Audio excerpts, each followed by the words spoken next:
2026 বিশ্বকাপে যে নেইমারের একাদশে থাকা না থাকা নিয়ে এত বিতর্ক, এবার তাকে নিয়েই সুখবর দিয়েছেন মাস্টারমাইন্ড কোচ কার্লো আনচেলত্তি। আগামী 18 মে বিশ্বকাপের জন্য চূড়ান্ত একাদশ ঘোষণা করতে হবে ডন কার্লোকে।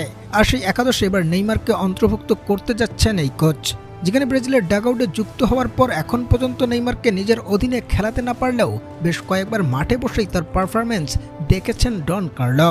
আর প্রতিবারই ফিটনেস ইস্যু দেখিয়ে দলে ডাকা হয়নি ব্রাজিলের ইতিহাসের সর্বোচ্চ এই গোলদাতাকে। তবে এবার যখন গ্রেটেস্ট শো অন আর্থের বাকি আর মাত্র কয়েকদিন, তাই এরই মাঝে 55 জনের একটা তালিকা প্রকাশ করেছেন আনচেলত্তি, যেখানে শুধু নেইমার নয় বরং আছেন গুরুতর ইনজুরিতে জর্জরিত হয়ে থাকা এস্তেভাও উইলিয়ানো, যার সম্ভাবনা আছে গোটা বিশ্বকাপে আর ব্রাজিল দলের একাদশে ফিরতে না পারার। তবে আগামী 18 মে পর্যন্ত ফিট থাকতে পারলেই সম্ভবত চূড়ান্ত একাদশে জায়গা হয়ে যাবে নেইমারের, যার ইঙ্গিত এই 55 সদস্যের তালিকার মধ্য দিয়েই প্রকাশ করেছেন আনচেলত্তি।